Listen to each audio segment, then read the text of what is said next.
ETI je vodilni svetovni proizvajalec rešitev za stanovanjske, poslovne in industrijske električne inštalacije, distributor električne energije za nizko in srednjo napetost ter močnostno elektroniko in polprevodnike. Poleg tega proizvaja tudi izdelke tehnične keramike, orodja in naprave ter izdelke iz plastike in tehnične gume. Sedež podjetja ETI je lociran v centralnem delu Slovenije, v Izlakah. Ker živimo v stičišču različnih kultur, lahko razumemo pričakovanja ter prepoznamo želje strank iz različnih držav. Smo zanesljiv mednarodni poslovni partner. Pomemben del naše strategije je internacionalizacija, kar smo dosegli z ustanovitvijo naših hčerinskih podjetij. Prisotni smo v Bosni in Hercegovini, Srbiji, na Slovaškem, Nemčiji, Ukrajini, Litvi in Rusiji. Naše proizvode uspešno tržimo v več kot 60 državah po celem svetu. Naša več kot 50-letna tradicija v kombinaciji z dolgoletnimi izkušnjami in našim lastnim znanjem nam prinaša stabilnost in nam omogoča varno poslovanje v prihodnosti. Pozdravljeni in dobrodošli v oddaji Gost tedna. Nocoj je naš gost, gospod Andrej Božič, ga prav lepo pozdravljam v našem studiu. Pozdravljeni. Generalni direktor Steklarne Hrastnik, vaše ime in steklarno povezujejo z neko odličnostjo, zgodbo o uspehu. Kako pa je prišlo pravzaprav do tega, da ste prišli v Hrastnik? Imeli ste izkušnje v tujini? Kako je potekala vaša pot? Ja, dobro, to bi lahko bila dolga zgodba, ampak na koncu ugotoviš, zdaj, ko pogledam tako nazaj to klet, da vse, kar sem v življenju počel, je bilo neke sorte priprava na te stvari, ki jih počnem zadnjih 10 let. To pomeni, da se ukvarjam z preobratom podjetij, se pravi, da iz slabših podjetij delam recimo boljša. In če pogledam, začel sem v tovarni papirja in celuloze v Vidmu v Krškem, to je bila zelo dobra šola, veliko podjetje in so nas pač poskušali pripraviti za tisto, kar nas je čakalo. Tako da to mi je omogočilo, da sem se naučil marsikaj, kar se tiče prodaje različnih kultur po svetu, ker smo pač takrat že izvažali tudi po celem svetu in sem bil odgovoren za pač izvoz.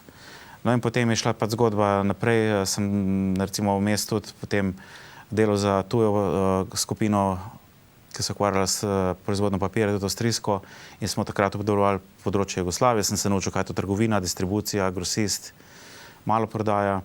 In potem sem šel sanirati tovarno papirja Goričane, ker sem delal takrat še po takrat neveljavni doktrini, režeš, sekaš in čistiš.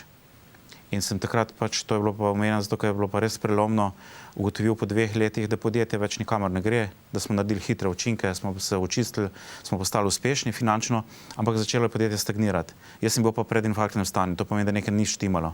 No in takrat sem jaz začel se ukvarjati tudi sam s seboj, pa s tem, kako komuniciram, pa kako delamo, kaj za druge tudi v zgodbi, ki jo počnem, ne samo zame, pa za podjetje, pa finančne kazalce. In to je pač z nekimi umestnimi postajami, ko sem delal tudi za multinacionalko, kjer sem bil pač odgovoren za takratno Jugoslavijo, z izjemo Hrvaške, pa sem spet videl mednarodno poslovno okolje, kakšni so kriteriji, kako se odločajo multinacionalke in na koncu zelo zanimiva izkušnja. Potem sem delal za slovensko multinacionalko Hidrio, ker sem saniral tovarno orodja Iskra Aero. No, tukaj pa že začne zadeva se, bi rekel, malo dotika tudi Steklarne Hrastnik, ker tam sem pa prvič lahko delal skupaj s soprogo, to, kar v bistvu tudi zdaj počnejo v steklarni. Takrat Hidrija mi je omogočila, smo imeli interno akademijo, mi smo vse te stvari počeli v zametkih, smo se marsikaj še učili, to, kar zdaj počnemo tudi v steklarni. Mi smo tudi takrat začeli s treningi od linije montažne do top vodstva in obratno in tako naprej. No in potem sem z nekim krajšim izletom bil povabljen delati preokret v Drogi. Tam sem bil samo 6 mesecev, koliko je že danes se vidi, naravno tem veliko razpravljati. Je šla Droga za svojo drugo, bi rekel, zgodbo po prevzemu skupine Istrabenz. In tam se nismo najdli, smo bili zelo različnih prepričanj, kaj bi bilo dobro za podjetje. Jaz sem pač potem, kot celo službo v Sloveniji nisem dobil, sem dobil v Avstriji, pri tistih nekdanjih, ki so me poznali, kaj sem v Goričanah naredil. No in sem šel v Nemčijo, se pravi, pri 45 letih sem se odpravil cokom pokom v tujino, kjer sem bil kot Slovenc na Bavarskem direktor največjega podjetja v tistem kraju, Raubling pri Rosenheimu, čisto za konkretno. No, to je bila spet super izkušnja. Nič politike, odlično organiziran koncern, tim, ko smo bili več globalne skupine za nabavo, za strategijo koncerna, pa seveda jaz sem bil odgovoren za celo Nemčijo, za proizvodnjo papirja, poleg tovarne. In zelo dobra izkušnja. In v 4 letih pa nekaj sem tudi saniral podjetje, smo postali v naši branži najbolj odlični in tudi po finančnih kazalcih najboljši. Potem pa sem bil na preokretu, ali ostanem in delam kariero naprej v koncernu, ker to je zlata kletka, to so odlični pogoji, to imaš, rekel, marsikaj dobrega. Zato se še teh let spominjam po tej plati kot zelo dobrih. Po drugi strani pa ponedeljek sem vzel kovček, se vozil v Nemčijo in petek nazaj. In sem bil vikend oče, pa vikend mož. To sem se skozi počutil kot na železniški postaji. In mi je žena postavila ultimat. Rekla, zdaj pa tako, bomo skupaj živeli, ker to ima da smisel družine, ali pa na koncu bo verjetno kdaj kaj drugače se zgodilo. In ker originalni plan je bil, da bi otroci šli študirati v Nemčijo, pa da bi se žena šla z mano. Ampak žena imela tudi svojo kariero in je takrat začela graditi na eno podjetje BB svetovanje, ne, ki ga še danes imava in to dela pač tudi prek steklarne delno, tudi prek tega podjetja. Tako da na koncu je bila odločitev, se vrnem domov. In seveda, bolj smo začeli, takrat ravno smo padli v krizo in sem eno od promocijskih sestankov sem imel tudi z lastnikom steklarne in so iskali takrat pač novega direktorja. Jaz sem pa želel preko svoje svetovalne storitve prodajati. In to je tudi taka anekdota. Lastnik je rekel, veš kaj, Andrej, ko se že dolgo poznava, jaz nimam visokega mnenja o svetovalcih. Jaz bi rad, če bi ti šel za predsednika uprave, potem pa lahko seveda zraven tudi tisto, kar imaš prek svetovanja za prodati, prodajaš. Pa se bova zmenila za pogodbo. In na ta način sem jaz pač prišel dol. Imel sem luksus, da sem lahko en mesec prej spoznal podjetje, da sem veliko sedel z nadzornim svetom in da sem ugotovil že takrat, da je ogromno znanja in da je to ena taka tradicija, ki meni tudi do takrat ni bila poznana. Jaz sem vedel, da je steklarna tam, da je velika, da je ne vem kaj, ampak da je pa toliko znanja, pa 150 let tradicije, mi pa moram reči, noben do takrat še ni znal povedati. In sem ugotovil, ko sem pač tudi ljudi srečeval, da je še vedno dovolj ljudi, ki hočejo in ki znajo in da se bo na koga osloniti, če prideš noter in začneš prebrati.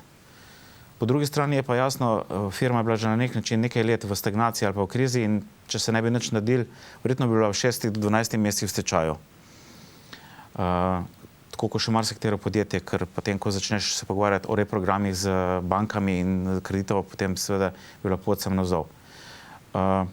No in to je pač tisto osnovno, da ugotoviš, da je potencial, da je znanje, da so ljudje, s katerimi lahko štartaš.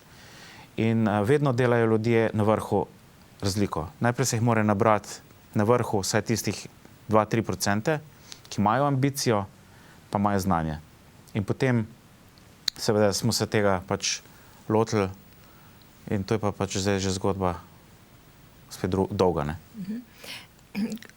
Kako so vas pa sprejeli takole lokalne oblasti, pravzaprav lokalna skupnost, z upanjem, zaupanjem, da boste rešili podjetje ali že s kakšnim, zaradi negativnih izkušenj, slabim prizvokom, kakšnim podtikanjem? No, lokalne oblasti, če govorimo o občini in županu, jaz moram reči, da od samega začetka sem imel vso podporo in imamo še danes. In seveda to je tudi zelo pomembno, ker na koncu, kadarkoli smo imeli kakšen problem, ki je bil povezan na občino ali pa če bi občina lahko pomagala, glede na to, da je seveda tudi vplivna, smo imeli podporo. Zdaj, kar se tiče pa lokalnega prebivalstva, jaz takrat nisem imel pravzaprav veliko stikov, nisem tega niti toliko čutil, medtem ko notranja javnost, seveda, ker je še bolj pomembno, takrat na začetku je bila pa zelo skeptična. Ker nekateri, ki verjetno še nikoli v življenju niso kaj pravzaprav veliko naredili, ne, in so se pasli na nekih svojih preteklih privilegijih pa vrtičkih v firmi in so tega kar dobro živeli, ne, so začeli zganjati neko, bi rekel, atmosfero, da bo šlo vse, ko se rekli, grunt, vse bo propadlo in tako, ko jaz nisem steklarstva, nimam pojma, ne. To je bilo tisto takrat. Veliko je bilo anonimnih pisem romalo do lastnika, tako da moram že tistih nekaj mesecev v začetku je bilo tako to zdaj turbulentnih. Ampak mene več to kot takrat ni to toliko niti prizadelo, ker je to jasno, da je tudi sestavni del, ko prideš v tako podjetje. Veliko je strahu, pa verjetno tudi nekih izkušenj iz preteklosti in iz okolice, ko se niti ne vejo, kaj bi pričakovali in se nismo poznali. Zato je pa tako pomembno, da takrat zelo veliko komuniciraš in da poveš, kakšna je situacija, seznaniš stanjem, potem pa kaj je treba narediti, a smo soglasni okoli tega, kaj je treba narediti in potem, kaj se bomo zelo odrekli, kaj bo pa čez toliko in toliko časa, ko bo boljš drugače. In to smo zelo veliko komunicirali, če vsemi v podjetju takrat. Torej, teh negativnih zadev je bilo več kot v prejšnjih podjetjih, če primerjate? Ja, jaz moram reči, to me je malo presenetilo, to je mogoče malo specifika teh krajev, ne vem, da je bilo tega več, ker na Bavarskem se iz tega ne spomnim, tam je nemška disciplina, lastnik te pošlje, oni tem ne razpravljajo, dajo ti možnost, imaš 6 mesecev mir. Medtem ko tukaj se je skozi nekaj dogajalo, pa niti ne veš, to je tako kot v Kafkinih romanih, ne? Nekaj se dogaja, pa ne veš odkot, ne? In vprašanje pa tudi od lastnika, ti kaj pa res, kaj se pa dogaja, pa tako naprej, ne? Ampak, samo to je bilo pač v začetku, pa se je tudi v kakih kriznih momentih tudi kasneje še pojavljalo, pa s tem se nima smisla pravzaprav nič ukvarjati. Moraš iti svoje, moraš pozitivno informirati, pridobiti moraš ljudi na svojo stran in na koncu dokazati, da to, kar počneš in skupaj, kar počnemo, da ima rezultat. In potem se pa to počasi razvodeni. Ker pa tisti ugotovijo, da nimajo več publike. Ker če govorijo stvari, ki jih pač realnost ne potrdi, je potem to enkrat se izniha. Sedaj, ko pa spet kaj se zgodi, verjetno se spet kaj takega pojavi, ampak mislim, da zdaj imamo že toliko rezultatov za sabo, da nima smisla se s tem ukvarjati. Drugače pa jaz moram reči, da je Zasavje izredno prijetno okolje. Jaz sem tudi Posavec, se pravi, jaz nisem Ljubljančan, čeprav iz Brežic, ne? Iz Krškega. Iz Krškega. Ampak to pomeni, da smo si zelo podobni, kar se tiče po mentaliteti, industrija skozi male doline, Krško, čeprav je kotlina, ima podobno mentaliteto in garači, veliko znanja, hkrati pa odprti v svet, ker vsi izvažamo v teh področjih.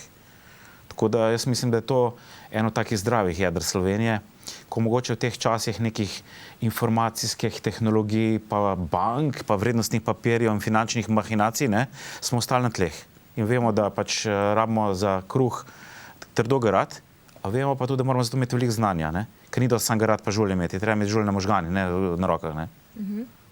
Našli ste neko nišo v prestižnih steklenicah, v prestižni znamki.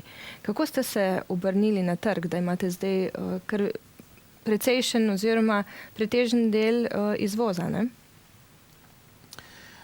Ja, steklarna je imela po osamosvojitvi vedno veliko izvoza. In seveda steklarna ni zdaj, kot kar je prišel Božič, začela dobro delati, dobro delati tehnično ali pa imela, da smo mi zdaj pridobili znanja. Če ne bi steklarna že desetletja in teh 150 let skozi preko kontinuirano, ko je bil to tehnološki razvoj, napredovala, posebej pomembna odločitev je bila, čeprav je bila zaradi verjetno pomanjkanja finančnih sredstev speljana ne do konca, je pomembna odločitev je bila nova tovarna 2005. Če ne bi takrat vodstvo sprejelo pomembne in korajžne odločitve za novo tovarno, se mi danes ne bi imeli kaj pogovarjati.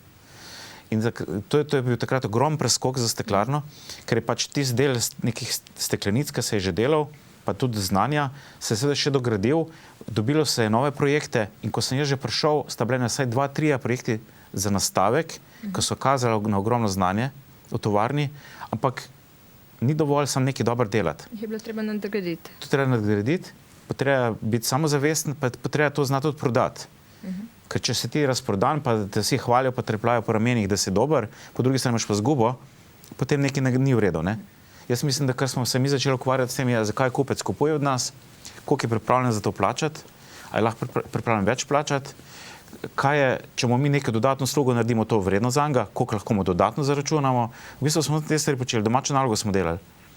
In jo še danes delamo in mi nimamo nobene garantirane zgodbe o uspehu. Ko včasih kdo reče, vi ste pa zdaj zgodba o uspehu. Vseeno se je treba za vsak posel potruditi, vsak posel, mi smo čisto vsak teden na referendumu pri kupcih, a dajo naročilo naprej, ne, imamo še veliko izzivov. Mi imamo ogromno izzivov že vsa leta v našem oddelku, rekel, opalno steklo. Gradbeništvo je še vedno v krizi. Mislim, mi se mučimo in se mečemo na zobe, če rečem grdo, za vsako naročilo počasi po 2000 evrov. Pa je treba na mesec prodati za 750 tisoč evrov, pa za 700 tisoč evrov luči ali pa produktov iz te enote. Mi imamo ogromno izzivov v diviziji namizno steklo. Vmes se je zgodilo marsikaj. Naši kupci so postali zahtevnejši. Hkrati so pripravljeni za visoko kakovost manj plačati na eni strani, po drugi strani konkurenca dela to z nižjimi stroški, ker ima veliko večje in hitrejše stroje.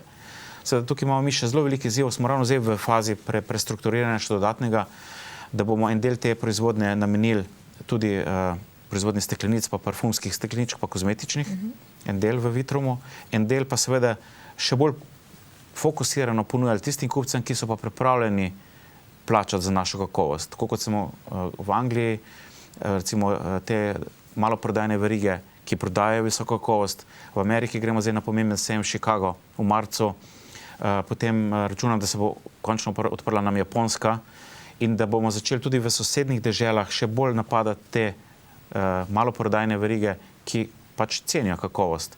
Ker mi, ko pridemo na teren, da moramo konkurirati samo s ceno, smo gotovi. Takrat pridejo turški, ameriški, ne vem, veliki francoski konkurenti, ki imajo 3-krat več na uro proizvodnje kot mi na en stroj, ker imajo drugačno tehnologijo. Pa mi s tem ne moramo konkurirati.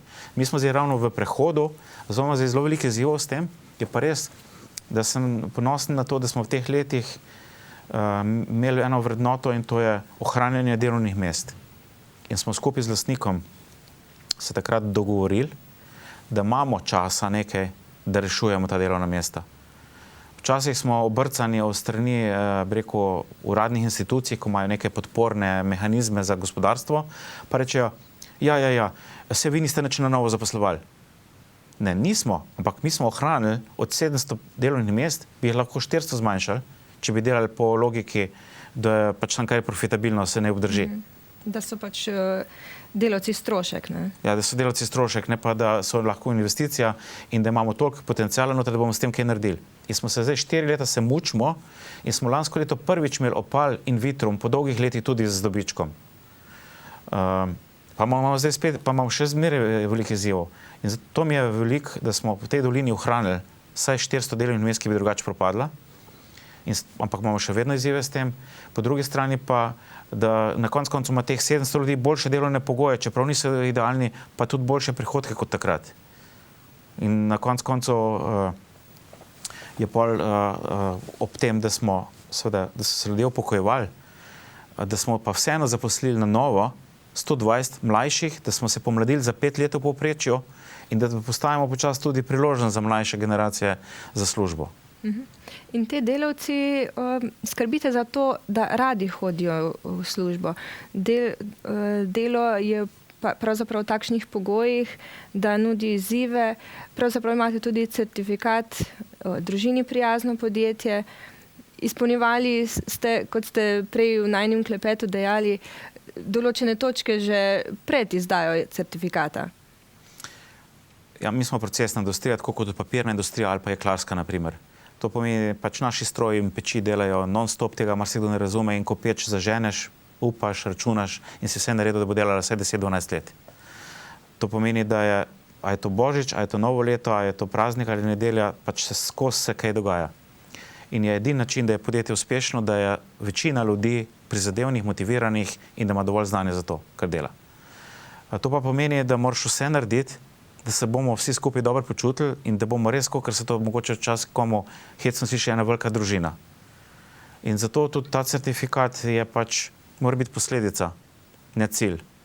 Ker zdaj, da imaš en certifikat tam zato, da ga imaš, da ga nekaj daš na internet, je ena stvar. Druga stvar je pa, kaj lahko kot podjetje narediš, da tiste privatne interese upoštevaš, pa da tudi, rekel, konflikte včasih med interesi firme pa privatnimi, ali pa, rekel, da poskušaš na nek način, koliko se pač da upoštevati. Ker s tem dobiš tudi prizadevanega pa lojalnega sodelavca. Seveda to ni enostavno, tle ni nič nobenega idealne situacije še dosežene, imamo še zelo veliko izzivov, tudi imamo zelo težke delovne pogoje še marsikje. Naši delavci delajo polet pa delavke 40 stopinjah velikrat. Ampak včasih, če namontiraš neko pršilo vodne pare, zato da to mogoče se za 5 stopinj sladi to, proizvodno področje, je mogoče tudi sporočilo, da to nekdo upošteva, kakorkoli ne reši kompletno situacijo. Ker nekdo, ko reče v Ljubljani, zakaj pa nimate klime, ne, ni bil še nikoli v naši proizvodnji. Jaz ne morem namontirati klim, ne? Ni taka industrija. In na koncu nekdo, ki bi bil zelo voljen, ki bi mu bila muka prideti, pa verjamem, da imamo še kar nekaj tudi takih, ne, da ne bom preveč idealiziral. Če bi imeli večino takih, potem ne bi imeli dobrih kozarcev na koncu, kvalitetnih, pa nobene steklenice, ki bi prišla k kupcu. Zato je to tako pomembno in na koncu ni to samo zato, ker bi se jaz rad dobro počutil, da se bi delavci dobro počutili. Na koncu je tudi to čisto ekonomsko upravičena investicija. Mi imamo 3-krat manj bolnišk, kot smo jih imeli. To pomeni, da so ljudje manj bolani, hvala Bogu.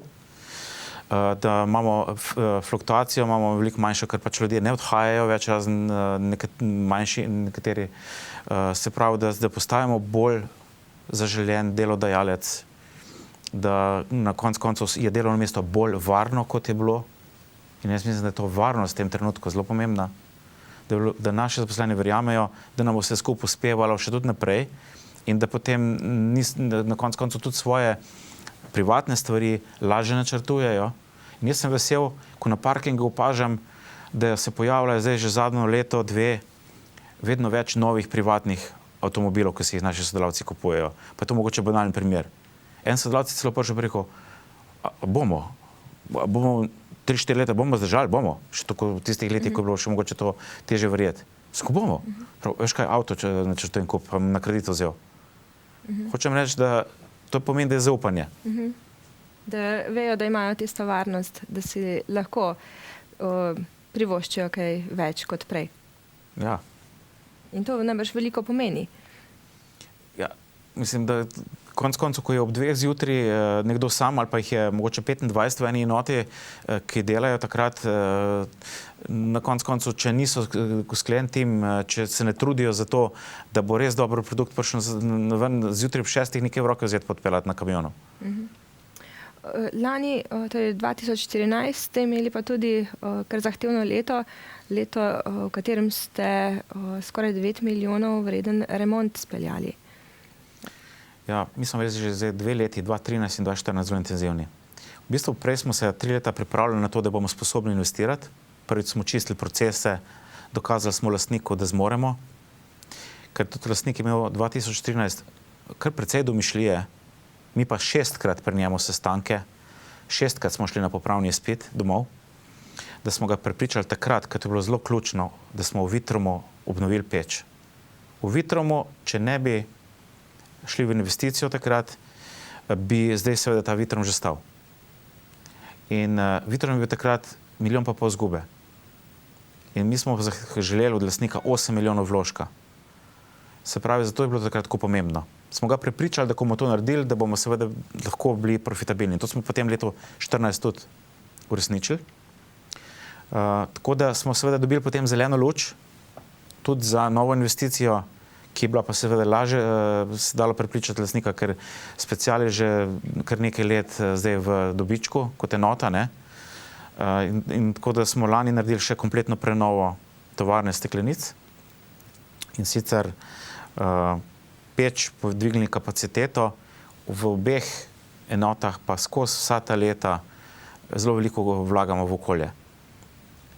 Mi smo znižali porabo vode za 3-krat. Da imamo NOx izpuste 20% pod zakonskimi normami. Da smo seveda z zmanjšanjem porabe energije na tono stekla, kljub dvigom kapacitet, imamo tudi v absolutnih številkah manjše izpuste. In to pomeni, da smo zmanjšali CO2 in na koncu smo že ta prvo investicijo, ko smo jo naredili, ko smo bili še v izgubi, smo investirali v filter drobnih prašnih delcev. Ima sta obe tovarni, ker Special je že imel prej ta filter, tudi za te zelo glasne drobne prašne delce je poskrbljeno in tudi tukaj ne onesnažujemo svojih sosedov. Vse problem je bolj promet, ki gre mimo, mislim, da je ta najbolj škodljiv. Tako da smo okoljevarstveno urejeni, da smo na koncu tehnološko prenovljeni. Zdaj seveda je pa pomembno, ker smo tudi v razvojni fazi, da se še bolj naučimo, še bolj skupaj delati.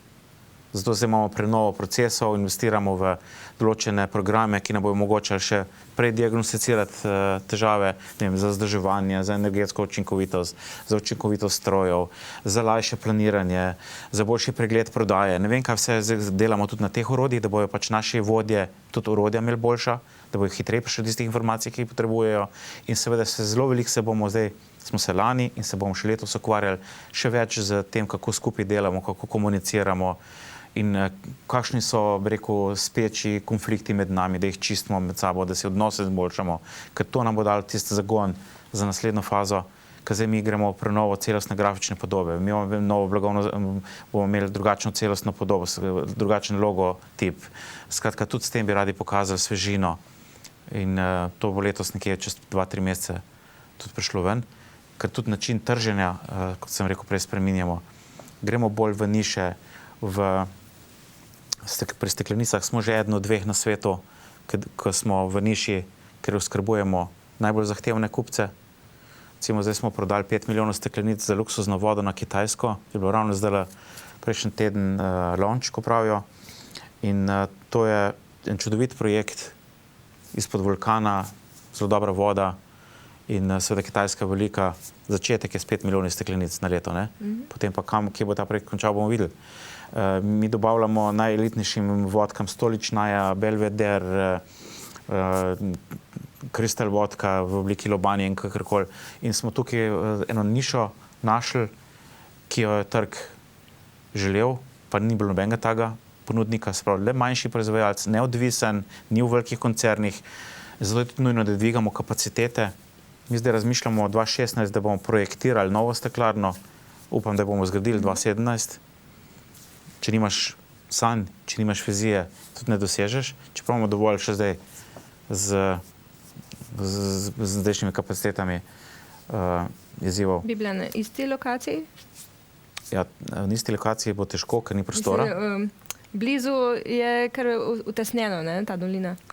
V dolini ne bo, ker ni prostora. Ja. Mislim, da še z eno tako peč, kot je zdaj v specialu ali pa kaj podobnega, vse ostalo z infrastrukturo. Imate še kaj v mislih, kam bi šla?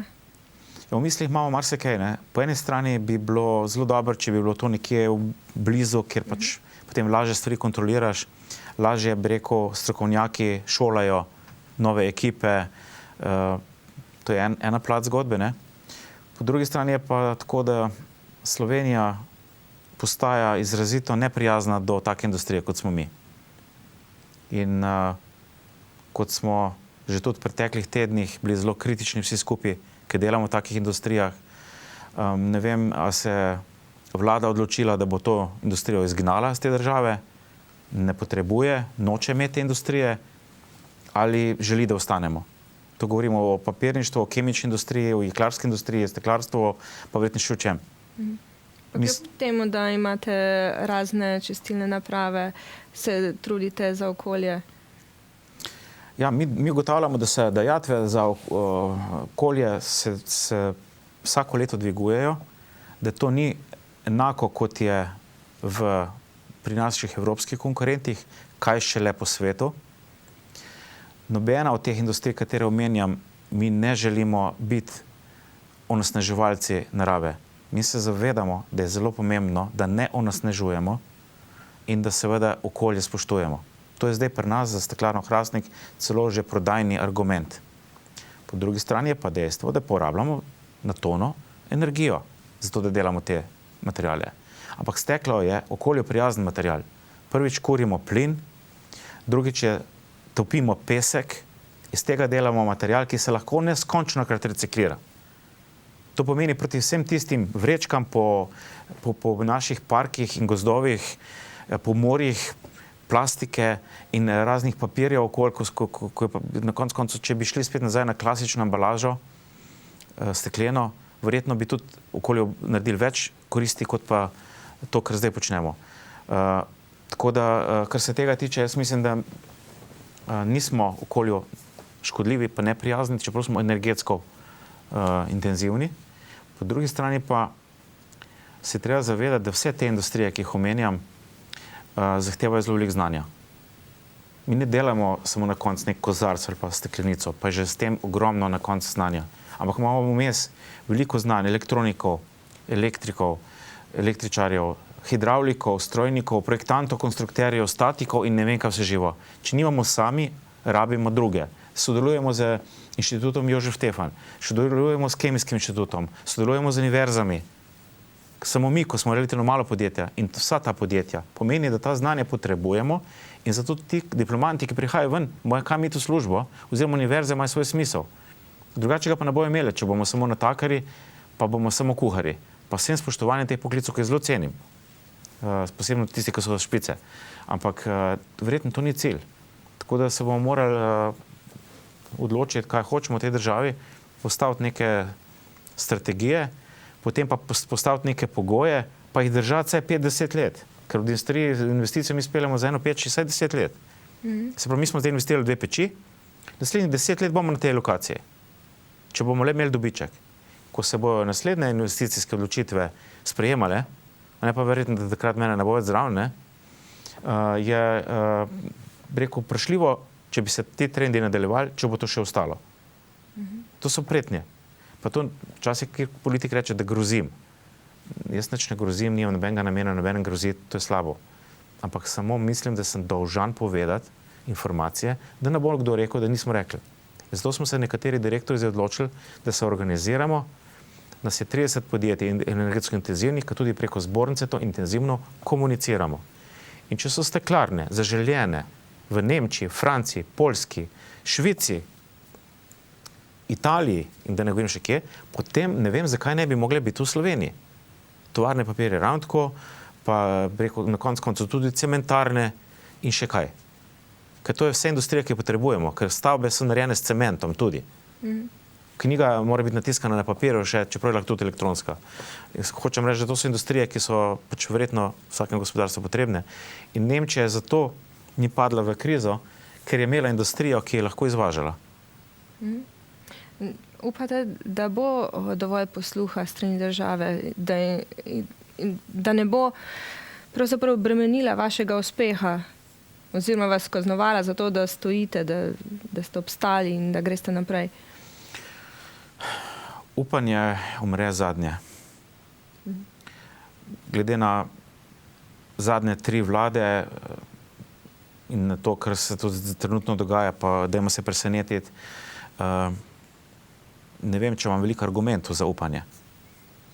Zato, ker od 1.1. imamo mi, ne vemo še točno, tudi še vseh pogojev ne poznamo za letošnje leto, ampak predvidevamo, da bomo imeli više davke kot lani za 500 000 evrov. Če ne bi skočili po konci, bi bili ti davki večji vsaj za 1 100 000. V kriznem času bom jaz vesel, če bomo imeli 1 200 000 dobička. V dobrih letih bomo imeli 4 do 6. Ampak če mi od tega vzame država polovica od tistega dobička, ki ga ima v krizi, potem seveda bomo imeli resne težave. Po drugi strani pa, seveda, če se kar naprej pogoji menjajo, težko sprejemaš odločitve, ki so za 10 let obvezujoče. Konec peč, kot sem rekel, 10 let stoji. Tako da upam, jaz vem, da imamo tudi v javni upravi in vladi cel kup zelo dobrih ljudi. Upam, da ne bodo prehitro pobegnili, da bo tudi v javni upravi možno odpuščati, nagraditi dobre, stimulirati tiste, ki hočejo. Jaz imam veliko stikov z raznimi ministri, ki so odlični, vedo, kaj je treba in jim je treba dati hrbet. Zato tudi smo se zmenili tisti direktorji, ki pač smo začeli to komunicirati, čeprav čas dobimo mačken po glavi. Smo v stikih in smo rekli, da moramo tudi podpreti dobre ideje v teh ministrstvih, da se bo v okviru vlade potem to tudi speljalo. Ker recimo, ker imamo v sredo obisk ministrice za delo, odlično, ni zdaj krivo ministrstvo za delo in socialo in tako naprej, da se neke stvari ne speljejo, ker tam tudi poznajo vso problematiko, ker hodijo po podjetjih in vedo, kaj se dogaja tudi z obdavčitvijo plač in tako naprej, ko že skozi tulimo v podjetjih. Ne. Imate ministra za javno upravo, ki točno ve, kako in na kak način bi se dalo prehraniti, pa narediti to javno upravo učinkovitejšo. Sam mora dobiti mandat, pa mora začeti to delati. Imate zdaj novega ministra za gospodarstvo in prihaja iz gospodarstva, ni debate, da dobro ve, zakaj, kje ne štima in kaj bi bilo treba narediti. Se pravi, in še, da ne grem zdaj, da ne bom vseh našteval, ker bi mogoče koga po krivici spustil. Se pravi, ni tudi v tem problem in ni problem v vladi, ne, sami, ampak je problem v konsenzu politike. Zato, ker je pač toliko nezaupanja že med politiki, da v bistvu si samo polena meče en drugem pod noge in država pa kljub temu propada. In za neke stvari, ki so narodno-gospodarsko potrebne, bi bilo treba javno povedati, bi bilo treba narediti zavezo, pa ne glede na to, katera stranka je in kera je v opoziciji ali pa v poziciji. In bi se morali teh stvari lotiti in začeti čistiti. Ta avgljiv hlev, ker imamo veliko za skidati ven. In tako da jaz mislim, da imamo ogromno znanja, vse vemo, kaj treba narediti. In treba se tega lotiti, tako kot v podjetju. Lanskega junija je bil poleg občinskega praznika pravzaprav praznik tudi za vas in za steklarno. Dobili ste občinsko priznanje in prej sta poklepetala, ste rekli, da se zelo dobro spominjate, da imate zelo v lepem spominu tisti dan, tiste dni pravzaprav. Ja, moram reči, da to je bilo priznanje, ki mi je se najbolj leglo srce. Prvič je dobiti priznanje lokalnih, krogov ali pa lokalnih ljudi najtežje ponovadi. In kakor vem, steklarna v zgodovini, pa je verjetno bil že kdaj kak trenutek, še nikoli ni dobila nagrade. Tako da je to na nek način bil, rečemo, dolg izpolnjen do generacije tudi preteklih, kar sem tudi na podelitvi povedal, da res ne čutim, da je to zdaj samo nagrada zame, pa za te, ki smo zdaj v steklarni, ne? Ampak je resnično krona ali pa višnja na torti na koncu po tolikih letih. In potem v neformalnem delu, pa po podelitvi, ne, je ogromno ljudi prihajalo k meni, nekatere sem poznal na videz, nekaterih pa nikoli še nisem srečal.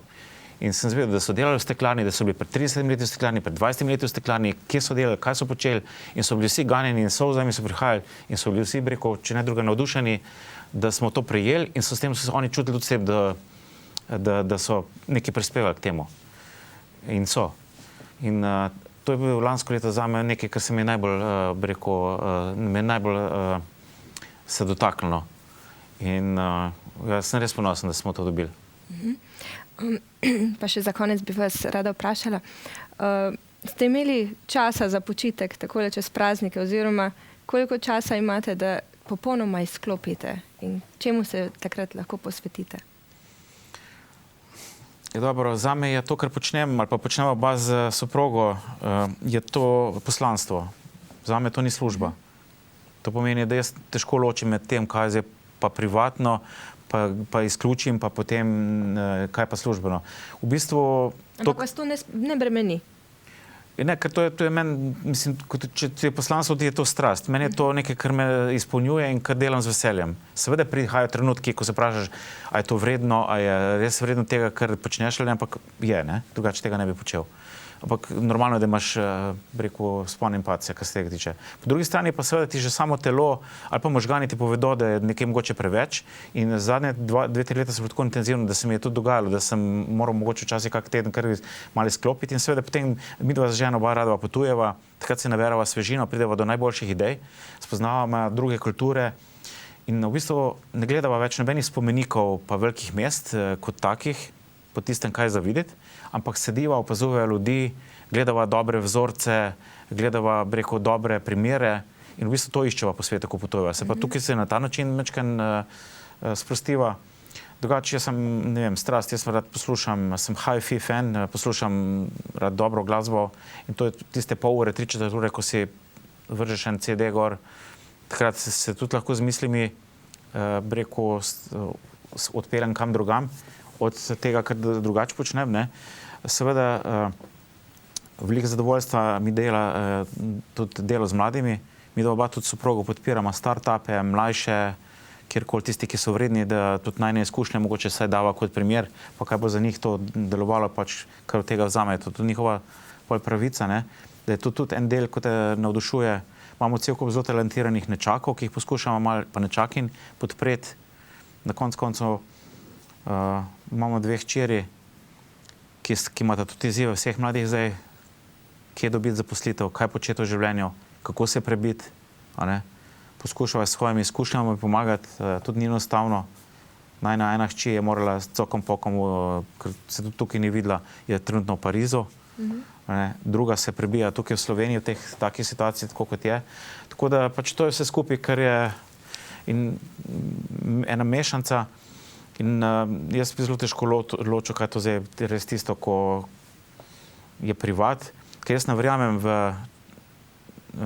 direktorja, ki delamo to, kar delamo, se nas je kar nekaj takih v Sloveniji, nic ne zdaj edini, ne. Ko greš, rečeš ob 3 grem pa domov, pa grem pa golf špilat, ne. Nobenega, ki je uspešen, pa ki dobro pelje svoje podjetje ali pa ki je na svojem področju uspešen tudi na kakem drugem, ne poznam, da bi, ne vem, imel ogromno časa za prostočasovne zadeve, no. Torej, ste direktor s srcem in dušo, pravzaprav vpeljani v steklarno oziroma v svoj posel, ki ga radi upravljate. Ja, to mora drugi bolj soditi, ampak kar se mene tiče, jaz, če ne bi to delal s srcem, če ne bi delal to s strastjo, ne bi mogel delati. In ko me včasih kdo vpraša, kako se voziš vsak dan v Hrastnik, ker živim pač v Ljubljani. Jaz sploh ne razumem vprašanja. V čem je pa problem? 3/4 ure pa 1 uro se voziti v eno smer, če greš delati nekaj, kar te napolnjuje in kar ti je pomemben del življenja. Mislim, kaj je zdaj problem, da se voziš 1 uro? Torej, hvala lepa za tale pogovor. V imenu celotne ekipe vam želim veliko uspeha, vam osebno in pa tudi steklarni. Ja, hvala za povabilo, pa enako tudi vam. Hvala. Vam, drage gledalke in dragi gledalci, pa hvala lepa za pozornost in nasvidenje.